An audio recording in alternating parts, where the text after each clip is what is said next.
Eh, Assalamualaikum warahmatullahi wabarakatuh.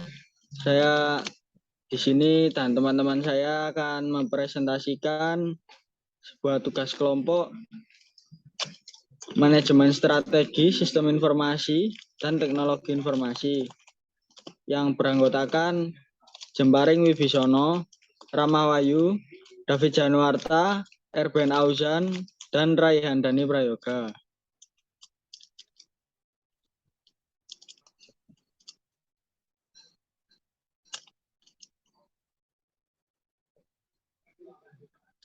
Manajemen strategi bisnis.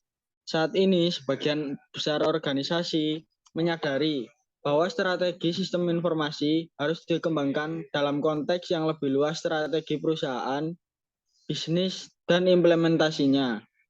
Investasi sistem informasi dan teknologi dalam organisasi diarahkan menuju pencapaian tujuan dan rencana bisnis. Apabila organisasi sukses dalam mengelola SITI-nya, maka dapat memaksimalkan pengembangan atau return dana yang telah dikeluarkan untuk memperoleh teknologi informasi, memproses dan memanfaatkan informasi dalam organisasi, memungkinkan penggunaan yang strategis dari informasi untuk mencapai keunggulan kompetitif dan menjauhkan atau menghindari ancaman kompetitif.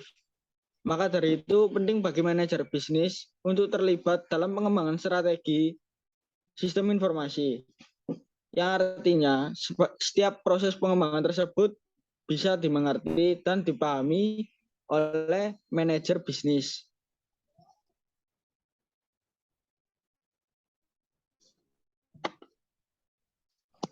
Ya, baik. Berikut adalah fase-fase evolusi, strategi, dan perancangan bisnis dalam organisasi. Untuk penjelasannya, next. Pada fase pertama, fokus pada cash flow dan perancangan keuangan tahunan, serta termasuk di dalamnya teknik sederhana untuk mengembangkan medium term budget. Nah, di fase kedua, fokusnya adalah usaha untuk memprediksi atau meramalkan, biasanya mengacu pada historical performa dianalisa dan diproyeksikan ke masa depan menggunakan trendi internal dan parameter eksternal seperti ekonomi dan data riset pasar.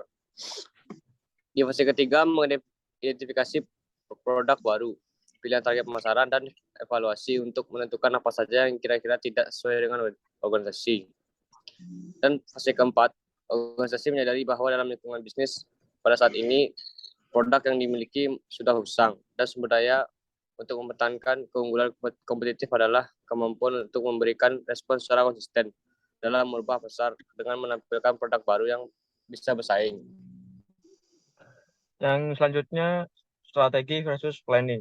Menurut Hamel, planning adalah programming, bukan discovering, bahwa pembuatan strategi itu harusnya demokratis dan bukan menjadi beban manajer senior saja.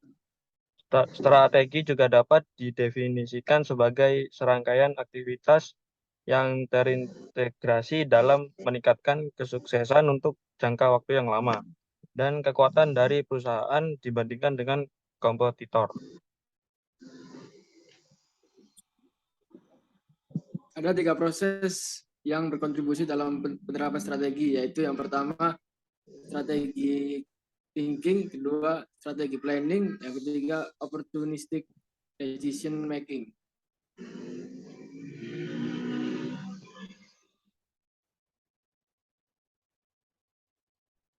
The strategic framework lingkungan eksternal, yaitu ada bisnis atau perusahaan yang beroperasi di dalam sebuah lingkungan eksternal, sehingga banyak aspek yang harus dianalisa, dipahami, dan diinterpretasikan di awal proses penetapan strategi. Yang kedua adalah pressure group, dikarakteristikan berdasarkan permintaannya terhadap organisasi. Stakeholder memiliki kepentingan keuangan dalam organisasi dan meminta pembagian dari keuntungan yang diperoleh organisasi. Yang terakhir yaitu ada strategi dan perencanaan bisnis internal atau yang disebut business strategy formulation and planning process. Organisasi harus mengidentifikasi dan mengevaluasi serta memutuskan strategi yang ingin dicapai. Kemudian ditetapkan bagaimana cara untuk mencapai strategi tersebut dengan merencanakan aktivitas atau tindakan yang dibutuhkan secara efektif mengembangkan dan menggunakan sumber daya.